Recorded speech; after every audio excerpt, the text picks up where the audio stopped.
કોઈ પણ તીર્થમાં, ભગવદ મંદિરમાં માણસોની અવ્યવસ્થાને કારણે ભગવાન જોડે વેર ન બાંધતા.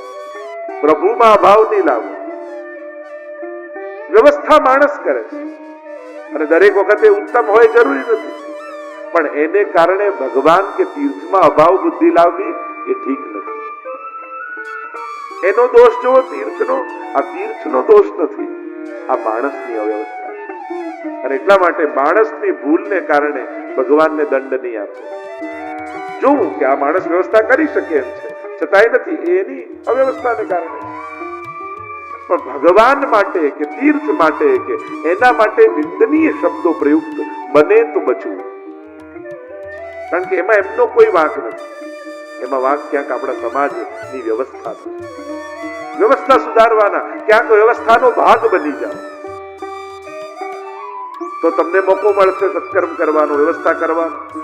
નથી બની શકતા તો પ્રણામ કરીને નીકળો, પણ મન બગાડીને તીર્થમાંથી નહીં નીકળો, મન બગાડીને મંદિરમાંથી નહીં નીકળો, મન બગાડીને પ્રભુની સન્મુખથી નહીં જવું.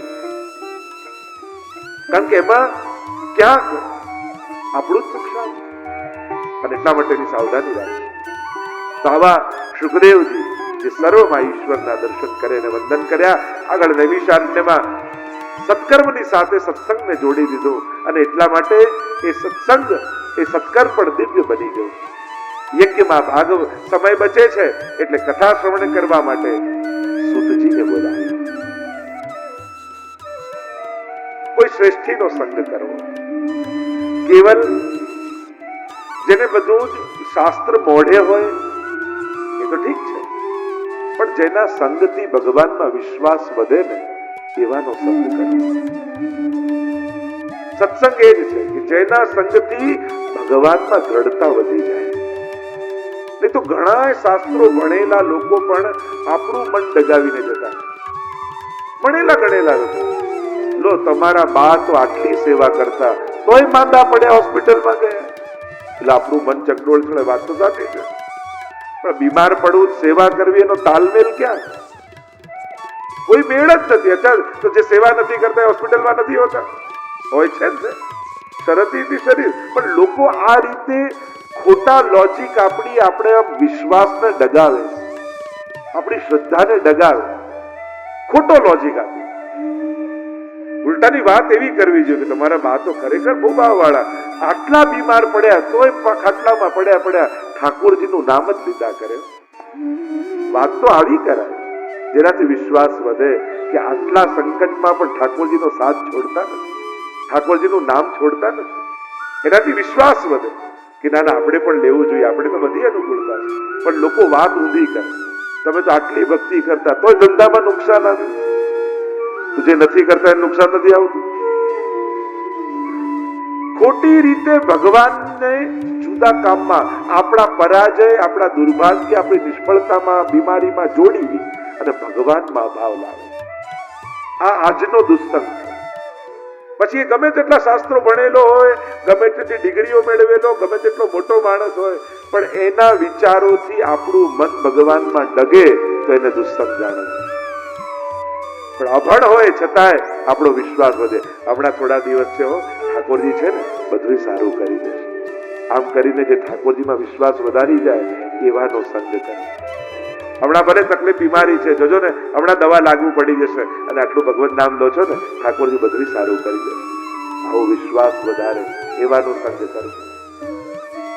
અહીંયા સુતજીને બોલાવ્યા, ઉપર ઉચ્ચ આસન પર બિરાજમાન કર્યા, હાથ જોડીને સુંદર પ્રશ્નો કર્યા છે. સુંદર પ્રશ્નો કરતા સૌનક ઋષિ બોલ્યા, ભક્તિ જ્ઞાન વિરાગાપ્તૌ વિવેકો વર્ધતે મહા માયા મોહ નિરાશાશ્ચ વૈષ્ણવૈઃ ક્રિયતે કથમ.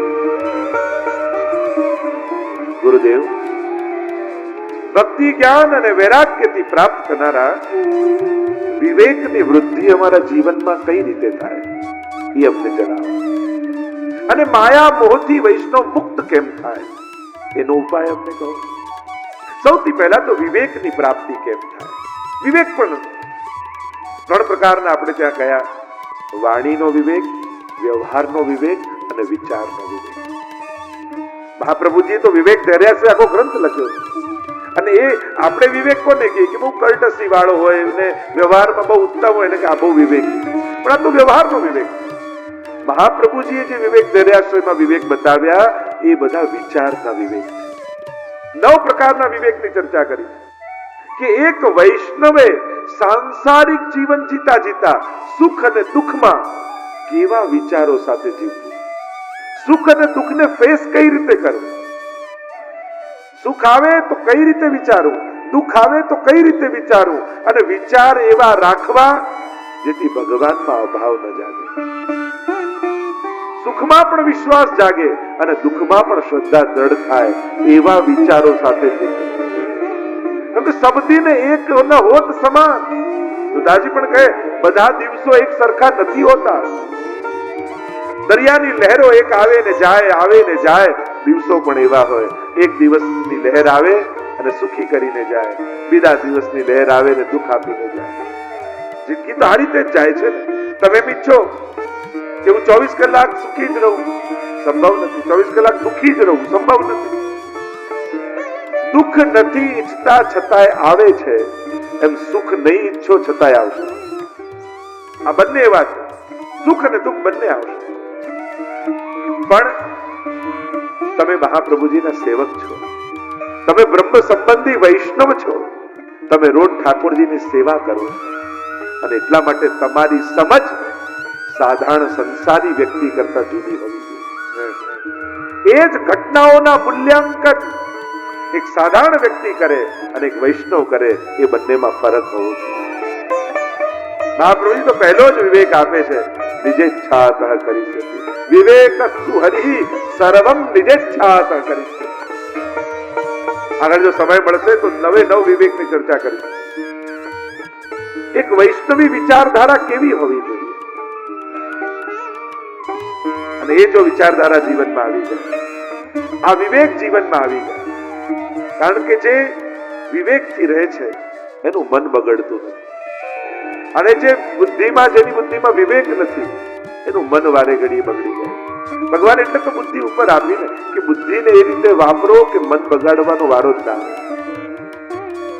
અને એટલા માટે વિવેકની વૃદ્ધિ, એમાં વિચારનો વિવેક, વ્યવહારનો વિવેક અને વાણીનો વિવેક, આ ત્રણેય વિવેક આવી જાય. વૈષ્ણવ ત્રણેય પ્રકારથી વિવેકી હોય: વૈચારિક વિવેક, વ્યવહારનો વિવેક. વૈષ્ણવી વ્યવહાર કેવો હોવો જોઈએ? એક વૈષ્ણવ સાથે, એક સાધારણ વ્યક્તિ સાથે, અરે કોઈ દુષ્ટ સાથે પણ આપણો વ્યવહાર કેવો હોવો જોઈએ? ભલે ભગવાનમાં માનતો હોય, ન માનતો હોય, પાપી હોય, છતાંય વૈષ્ણવનો વિવેક છે. કેવો વિવેક રાખવો?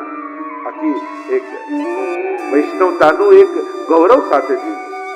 અને વાણીનો વિવેક, વૈષ્ણવની વાણી કેવી હોય, કેવા શબ્દો ના પ્રયોગ કરે વૈષ્ણવ. આપણે ત્યાં તો આખી પુષ્ટિ માર્ગીય એક આખી સુંદર એક ભાષાકીય સમૃદ્ધિ છે. વ્યવહાર જગતમાં પણ જે શબ્દો વપરાતા બંધ થઈ ગયા છે, એ આપણે વૈષ્ણવ જગતમાં વાપરીએ છીએ, એ વાણીના વિવેક સાથે. તો ઘણી બધી ચર્ચાઓ છે. માયા મોહથી વૈષ્ણવ મુક્ત કેમ થાય? મેં અરુ મોર તોર તે માયા, માયા એ છે મારું અને તારું. વૈષ્ણવની મુક્તિનો ઉપાય મહાપ્રભુજી આપ્યો: સર્વ સમર્પિતમ ભક્ત્યા કૃતાર્થોસી સુખી ભવ. મેં પણ તારું અને મારું પણ તારું, મારું તારું બધું જ તારું. આજ વૈષ્ણવી વિવેક, સર્વ સમર્પણ. બ્રહ્મ સંબંધ દ્વારા એની શરૂઆત કરીએ છીએ. આ માયામાંથી તરવાનો સૌથી પહેલો ઉપાય એ બ્રહ્મ સંબંધ મંત્ર, નિવેદન મંત્રનું સ્મરણ કરો. મહાપ્રભુજી આજ્ઞા કરે છે, નિવેદનમ તુ સ્મર્તવ્યમ સર્વથા તાદૃષ્ટિ જ નહીં.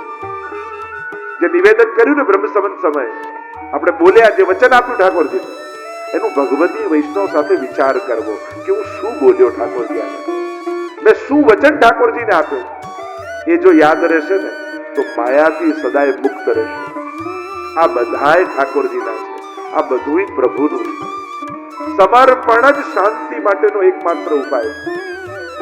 ગીતાજીના પણ અંતમાં અર્જુને એ જ કર્યું કરીશ્યે વચનમ તવ, આપ જેમ કહેશો એમ કરીશ. ભગવાનની આજ્ઞામાં જીવવું એ જ શાંતિનો એકમાત્ર ઉપાય. આગળ કહ્યું, ઈ કોર ઘોરે કલૌ પ્રાયો જીવશ્ચા સુરતામ ગત. જીવ આસુરી થઈ ગયો છે, તો એ આસુરી વૃત્તિમાંથી કેમ મુક્ત કરવો? બીજી વાત કે ગુરુ સાથે વાત કરવાનો અવસર મળે, અને ત્રીજી વાત ગુરુની કૃપાના અધિકારી છે. ચિંતામણી પ્રસન્ન થાય તો સંસારનું બધું જ સુખ આપે, કલ્પવૃક્ષ પ્રસન્ન થાય તો સ્વર્ગનું સુખ આપે, પણ જો ગુરુ પ્રસન્ન થાય તો યોગીઓને પણ દુર્લભ એવું ભગવાનનું વૈકુંઠ ધામ આપી દેતા. મારા પર આપની કૃપા છે. સદગુરુ જીવનમાં મળે એ સૌભાગ્ય.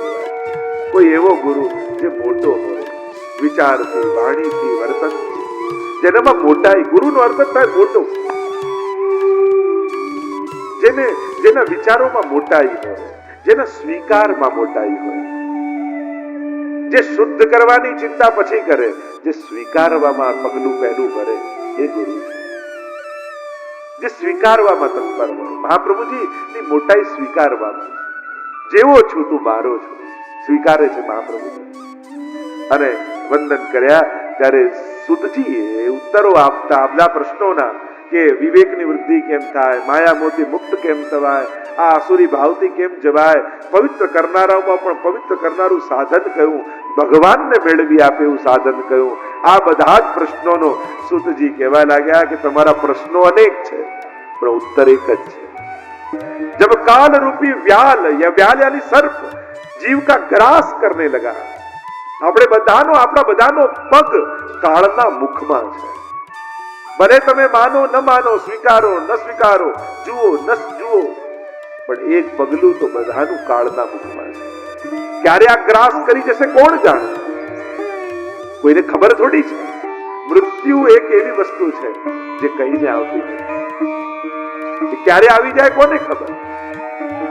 અને એટલા માટે આ કાળરૂપી વ્યાલ જ્યારે ગ્રાસ કરી રહ્યો છે, જુઓ ને, નાના હતા ત્યારે કેવા દોડી દોડીને જતા, યુવાન થયા તો શરીર ઓછું પડ્યું, વીક પડ્યું, અને વૃદ્ધ થયા તો હવે તો કોઈ લઈ જાય તો લઈ જવાય, અશક્ત થયા. ગ્રાસ ધીરે ધીરે કરી જ રહ્યું છે. તમે એમ કહો કે મારે કાંઈ નથી કરવું, આ બેઠો, તોય બાળકમાંથી યુવાન, યુવાનમાંથી વૃદ્ધ થયો, જીવન તો જઈ જ રહ્યું છે. અને એટલા માટે આ કાળરૂપી વ્યાલ ગ્રાસ કરે, સમય ખાઈ રહ્યો છે, બધા સરી રહ્યું છે. આપણને હવે પકડી લીધું, માટીને રેતને તમે પકડો, ધીમે ધીમે ક્યાં સરકી જાય ને હાથ ખોલો તો હાથ ખાલી દેખાય. જીવન પણ એવું છે. રાસ નિર્ણાસ હેતવે શ્રીમદ ભાગવતમ શાસ્ત્રમ કલૌ ગીરેણ ભાષિતમ. અને આ કલયુગથી મુક્ત કરવા માટે સુખદેવજીએ આ ભાગવત શાસ્ત્ર આપ્યું, જે કાલના ગ્રાસમાંથી મુક્તિ અપાવી શકે છે, જે ભગવાનને મેળવી આપી શકે છે, જે વિવેકની વૃદ્ધિ કરી શકે છે, જે આસુરી ભાવથી મુક્ત કરાવી શકે છે, જે ભગવત પ્રાપ્તિનું શ્રેષ્ઠતમ સાધન છે, જે કૃષ્ણને મેળવી આપી શકે છે, એવું કલયુગમાં કોઈ સાધન હોય તો શ્રીમદ ભાગવત. એવી શાસ્ત્રની મહિમા ગાવામાં આવી. કહ્યું, મનને પવિત્ર કરવાનું આનાથી એતસ્માત પરમ કિંચિત મન શુદ્ધૈ ન વિદ્યતે, જન્માંતરે ભવેત પુણ્યમ તદા ભાગવતમ લવે. જન્મ જન્માંતરના પુણ્યનો ઉદય થાય ત્યારે ભાગવતજી મળે. ભાગવતજી એમને નથી મળતું. આપણા પરિવારમાં ભાગવતજી ક્યારે આવે? જ્યારે પૂર્વજોના પુણ્ય, પોતાનું પુણ્ય અને આ બધા જ્યારે ભેગા થાય ત્યારે ભાગવત ઘરમાં પ્રવેશ થયો, ભાગવત કરાવવાની ઈચ્છા પ્રગટ થતી હોય છે.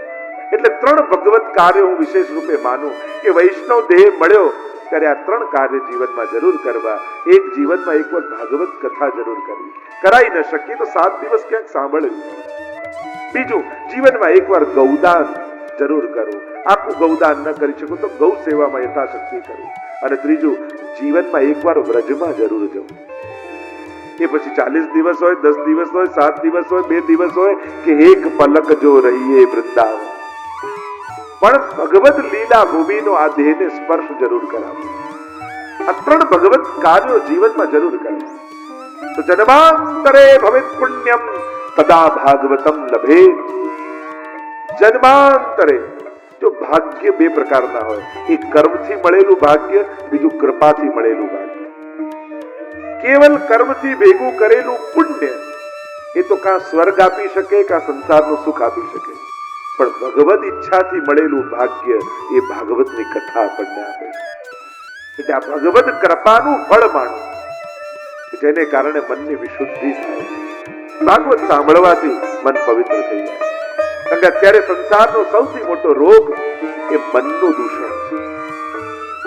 પ્રદૂષણ બધે માનીએ, પણ મનમાં પણ પ્રદૂષણ છે. કેટલા પ્રકારના દુર્વિચારોથી ઘેરાયેલું આપણું મન છે. કલયુગમાં સત્કર્મ સહેલા છે, પણ સદવિચાર બહુ દુર્લભ છે.